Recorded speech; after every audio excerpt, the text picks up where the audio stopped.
Así es, diga el Señor, que todo lo que existe es por Él, que todo lo que hoy hay en este lugar es porque Él lo ha permitido, porque Él es digno de toda alabanza, de toda gloria, porque entre la multitud, dígale hoy, Señor, tú eres el Dios de mi verdad.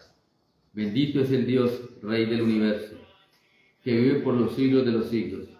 Así que dele gracias en esta mañana y dígale, Señor, delante de ti estoy, delante de tu presencia, delante de lo que eres tú, oh Señor, a mi vida. Levántele su corazón a Dios y dígale, Señor, hoy te pido para que tú abras, Señor, mi corazón, mi entendimiento, para que tú abras, Señor, mis oídos para escuchar tu palabra, para que esa palabra hoy entonces me llegue hasta lo más profundo y pueda hacer cambios en mi vida, que yo la pueda poner por obra para ser conforme a tu gracia y a tu misericordia. Te alabamos y te bendecimos en Cristo Jesús. Amén y amén. Bueno, familia, muy buenos días a los que estamos acá en América y buenas tardes a todos los que están en Asia y en Europa. Bienvenidos entonces a este tiempo tan maravilloso, nuestro devocional Vida para el Día. Recuerde que todos los días, a las 5 de la mañana, del lunes a sábado, estamos en este momento tan especial de acercarnos a la presencia de Dios. Les quiero entonces invitar para el día de hoy, para que recuerde que nuestro ministerio, Por una Vida Juntos, a las 7 de la noche. Hoy en Restrepo vamos a estar presencial, para que todas las parejas de Restrepo a las 7 de la noche las esperamos allí en la sede de Restrepo. Bueno, no siendo más entonces, los voy a invitar para que vamos a nuestro tema del día de hoy. El tema de hoy se llama Los esforzados escuchan las advertencias sobre el adversario. Los esforzados escuchan las advertencias sobre los esforzados. Y acá hay algo que necesitamos aprender. Es muy común entre los cristianos, y pongo la palabra cristianos entre comillas, ¿sí? ¿Por qué? Porque muchos dicen hoy ser cristianos, pero no lo son. Cuando usted y yo vamos a estudiar lo que es el significado de la palabra cristiano, significa alguien que vive como Cristo, conforme a la voluntad de Cristo. Entonces muchos diríamos, no, pues yo no cumplo ese parámetro. Pero hay un grupo que realmente no vive como Cristo, sino que da mal testimonio de Cristo. Aquellos que todavía son sujetos a las pasiones de la carne, aquellos que todavía viven entre la inmundicia. Bueno, entonces, esos cristianos, entre comillas, que acabé de nombrar, que ya no se congregan, que algún día asistieron a una iglesia cristiana, algún día llegaron a este lugar y se apartaron, y no más. Y entonces utilizan una frase que usted encuentra muy común: es que yo ya no necesito de congregarme para buscar a Dios, yo lo puedo buscar solo. En repetidas veces yo le he dicho que ningún ser humano está en las condiciones de buscar a Dios por su propia cuenta. Porque el libro de Jeremías, capítulo 5, dice: y os daré pastores que os apacienten con ciencia y con sabiduría. ¿Sí? Pastores que los apacienten. Entonces, si Dios no hubiera visto la necesidad de que tuviéramos un pastor, alguien que nos guiara, alguien que nos mostrara la ruta y la senda, pues no los hubiera hecho. Así de sencillo.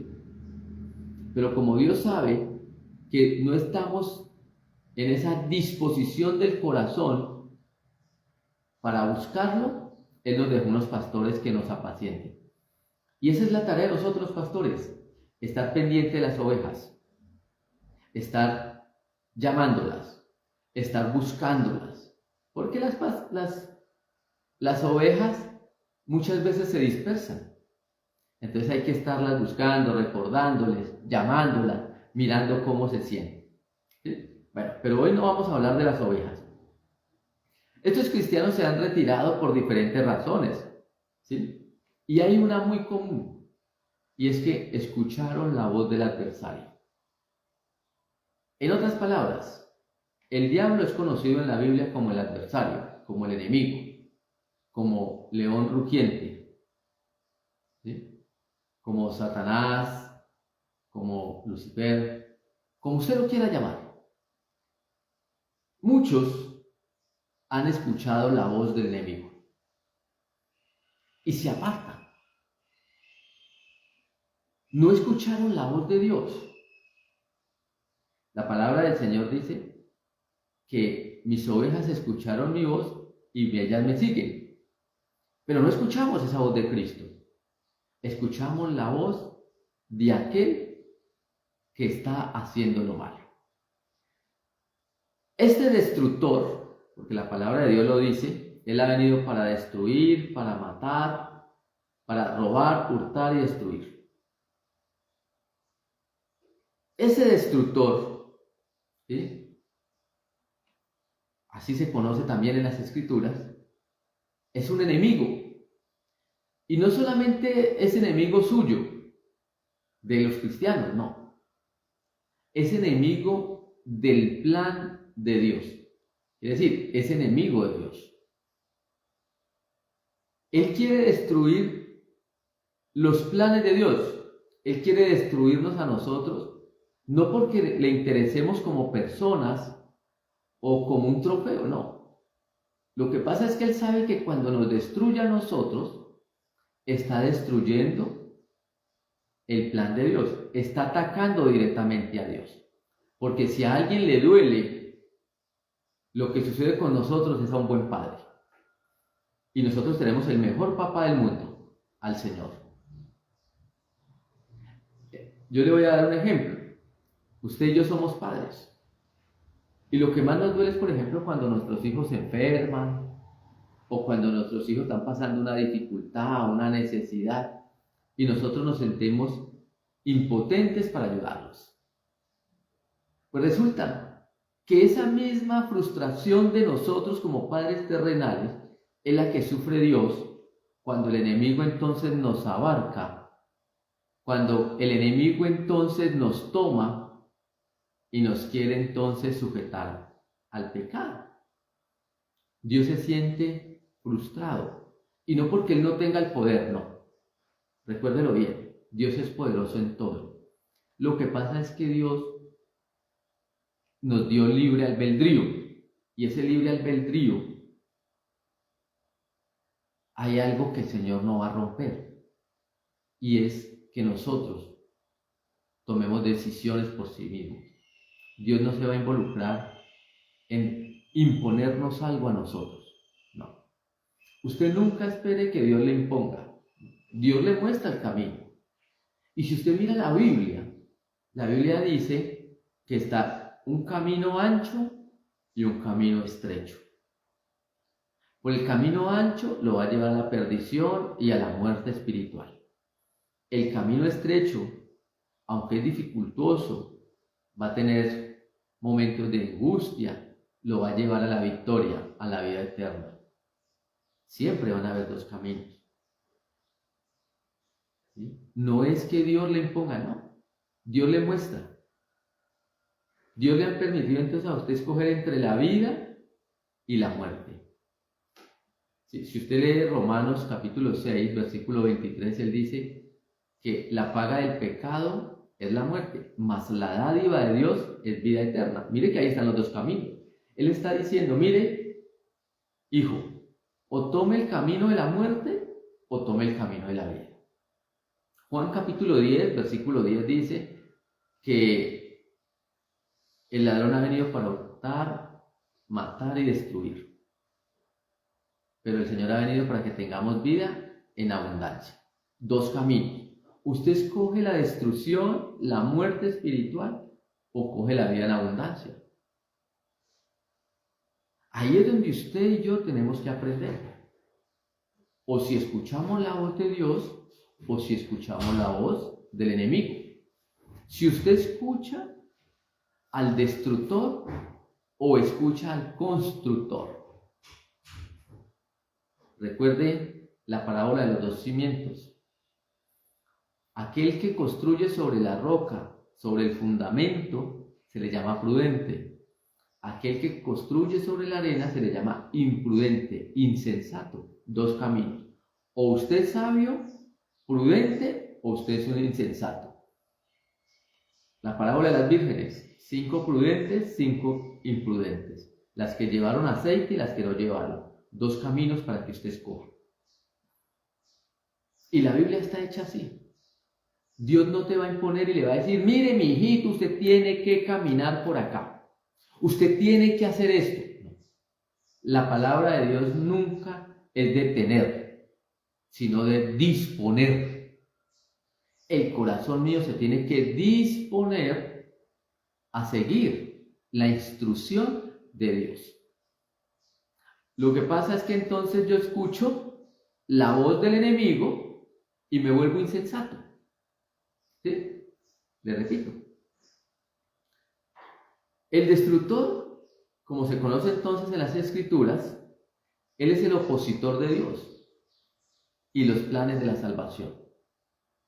Él no quiere que el Mesías haga su labor. ¿No?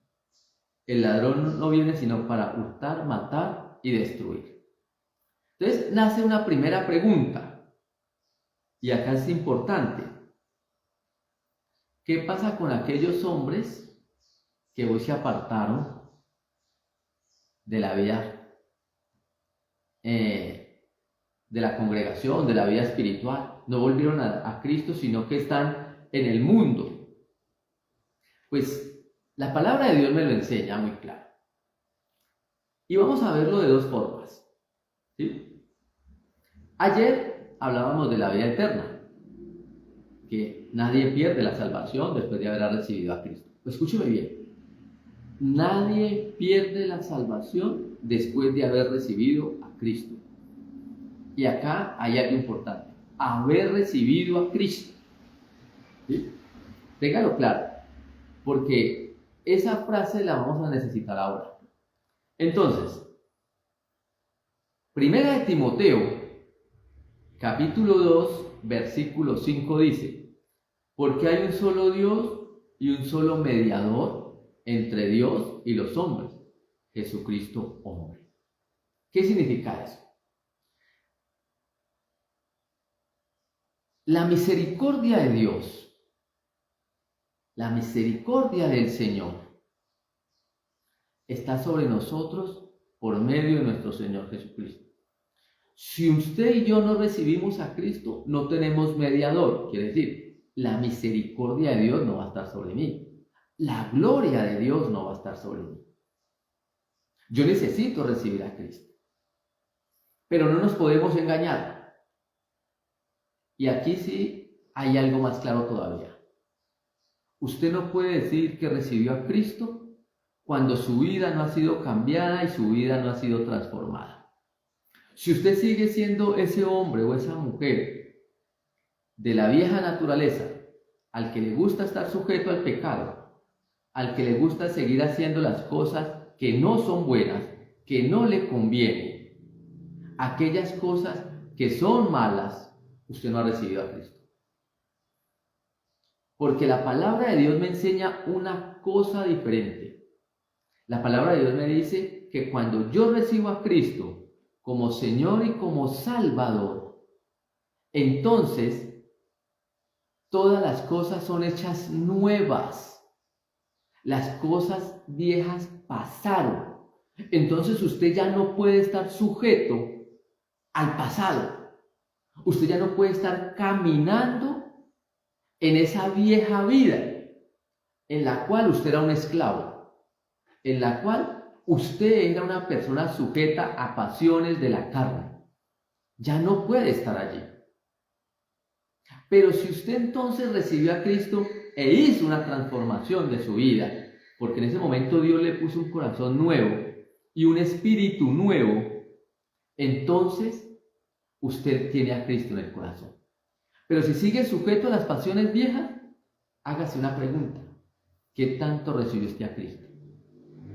Porque no puede decir que tiene a Cristo cuando su vida sigue siendo igual. cuando sigue caminando en los deleites de la carne, del mundo y del diablo. Esos son los tres enemigos del cristiano. Pero si yo no he cambiado, si mi vida sigue igual antes, hay una duda que tengo que preguntársela al Espíritu Santo para que Él me diga si yo estoy viviendo ya conforme a su gracia. Y eso es lo que me está diciendo entonces Timoteo. Hay un solo mediador entre Dios y el hombre. Pero también nos debemos hacer otra pregunta. Y es esa. ¿Estos hombres recibieron a Cristo como Salvador? Eso solamente lo sabe Dios. Solamente lo sabe Él. Pero las Escrituras nos enseñan que todo aquel que ha recibido a Cristo no se devuelve. Me explico. Si usted recibió a Cristo, usted va a permanecer en la luz.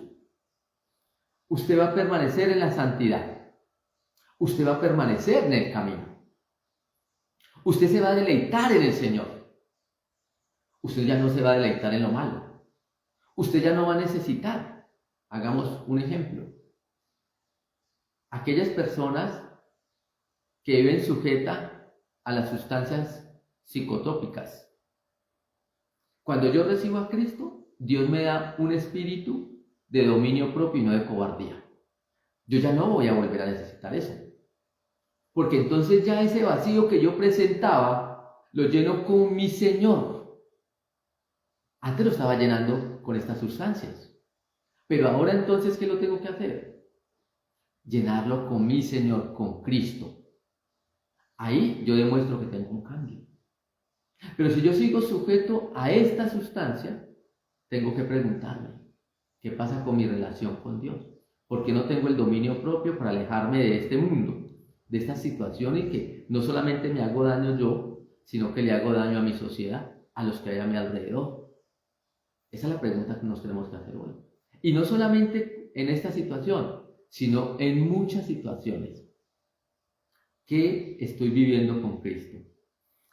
El libro de San Juan, la primera carta del apóstol Juan, en el capítulo 2, versículo 19, dice: y salieron de nosotros, pero no eran de nosotros, porque si hubiesen sido de nosotros, habrían permanecido con nosotros.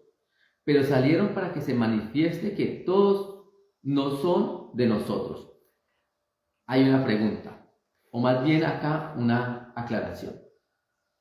Está hablando de aquellas personas que se devolvieron, que algún día fueron cristianas, algún día fueron a una iglesia, algún día alabaron, algún día adoraron, algún día exaltaron, algún día proclamaron a Dios, pero se devolvieron al mundo. Entonces, ¿qué dice la Biblia? La Biblia entonces nos hace esta enseñanza, dice: y salieron de nosotros, pero no eran de nosotros, porque si hubieran sido de nosotros, habrían permanecido con nosotros. Pero salieron para que se manifieste que no todos son de nosotros. Quiere decir, hoy las iglesias están llenas de muchas personas que no son de Cristo, porque no han recibido al Señor. Y usted las ve sentadas, usted las ve adorando, pero no pertenecen al Señor. No han decidido aceptar al Señor. Otro versículo que nos confirma esto: Mateo capítulo 7, versos del 20 al 23. Así que por su fruto los conoceréis.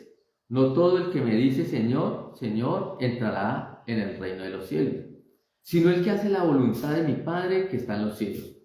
Muchos me dirán en aquel día: Señor, Señor, ¿no profetizamos en tu nombre, y en tu nombre echamos fuera demonios, y en tu nombre hicimos muchos milagros? Y entonces les declararé: nunca os conocí, apartados de mí, hacedores de maldad.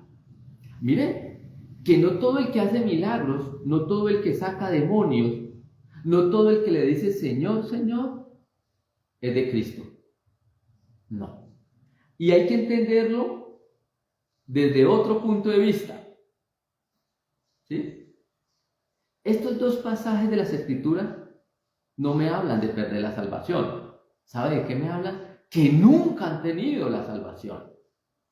Nunca han sido salvos, porque se devolvieron.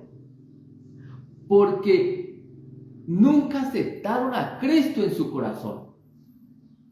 Mire la diferencia. El Señor es justo y fiel para perdonar nuestros pecados, dice la primera carta del apóstol Juan en el versículo 9, capítulo 1.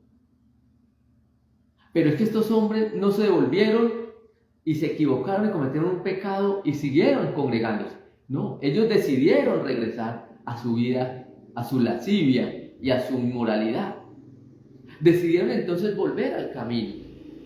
Decidieron engañar. Mire. Entonces estos hombres, dice la palabra de Dios, por su fruto se conocerán. Si yo soy de Cristo, yo no puedo buscar las obras de la carne. ¿Y cuáles son las obras de la carne? Dice el libro de Gálatas capítulo 5, versículos 19 al 21. Y manifiestas son las obras de la carne, que son adulterio, fornicación, inmundicia, lascivia, idolatría, hechicerías, enemistades, pleitos, celos, iras, contiendas, disensiones, herejías, envidia, homicidios, borracheras, orgías y cosas semejantes a estas, acerca de las cuales os amonesto, como ya os lo he dicho antes, que los que practican tales cosas no heredarán el reino de los cielos. Entonces, mire, Mateo lo dice en el capítulo 7, versículo 15. Guardaos de los falsos profetas que vienen a vosotros con vestidos de ovejas, pero por dentro son lobos rapaces. Entonces, ¿qué quiere decir todo esto para que vamos finalizando? El adversario se viste de oveja para que nosotros creamos que su doctrina es buena. Por esto, entonces, los esforzados son los que escudriñan las Escrituras. Los esforzados, entonces, son los que reciben a Cristo. Los esforzados son los que se mantienen en Cristo. ¿Sí? Me les voy a robar un minuto más. Hay dos cosas para saber si una persona recibe a Cristo. Romanos 10, del 8 al 11. Mas que dice, cerca de ti está la palabra en tu boca y en tu corazón. Esta es la palabra de fe que predicamos. Que si confesáramos con tu boca que Jesús es el Señor y creyeres en tu corazón que Dios levantó a los muertos, serás salvo. Porque con el corazón se cree para justicia, pero con la boca se confiesa para salvación. Pues las Escrituras dicen, todo aquel que en él creyere no será avergonzado. Hay dos condiciones para que realmente veamos si hemos aceptado a Cristo o no. Primera, confesar. Que si confesamos con nuestra boca que el Señor es nuestro Salvador. Si admitimos que Él es nuestro Señor. Esa es la primera. Pero se deben de cumplir las dos. Y la segunda es creer en el corazón. Quiere decir, la segunda es si yo tengo fe de la verdad. Y la verdad se llama Cristo Jesús. Si usted hoy está creyendo en la verdad de Cristo, usted no puede estar viviendo en los rudimientos de una vida pasada. No puede estar todavía sometido al pecado del mundo. No puede estar viviendo y anhelando las cebollas del Egipto, sino que tiene que ser rey. Vamos entonces a orar en esta mañana. Amado Dios y Padre, te damos gracias, Señor, por este maravilloso tiempo. Señor, gracias, porque hoy nos has revelado al corazón que necesitamos, Señor, evaluar mi relación con Dios. De cómo entonces estoy entendiendo tu palabra y cómo estoy, Señor, edificándome. Porque si estoy creyendo en mi corazón en la verdad, en Cristo nuestro Señor, y estoy viviendo sus obras, porque esas obras son manifiestas, porque la gracia de Él está en mí. Hoy preguntémonos, diga el Espíritu Santo, revélame si yo estoy viviendo esa vida conforme al corazón de Cristo. Estoy viviendo la vida de santidad. Estoy viviendo la vida que Dios quiere para mí, porque el que me ama, me obedece, dice su palabra. Así que hoy pregúntese si usted ama a Dios y si está obedeciendo en todo. Así que Dios no anhela que nosotros lo amemos, Él anhela que nosotros le obedezcamos y que su gracia y su misericordia sea extendida sobre nosotros. Señor, como sacerdote del Dios Altísimo, te pido que tú extiendas tu bendición sobre nosotros. Que la bendición del Padre, del Hijo y del Espíritu Santo descienda en Cristo Jesús. Amén y amén. Bueno, familia, que Dios les bendiga mucho. Que las ventanas de los cielos sean abiertas para cada uno de nosotros en estos días. Que Dios les multiplique. Chao. Nos vemos mañana, 5 de la mañana. Un abrazo.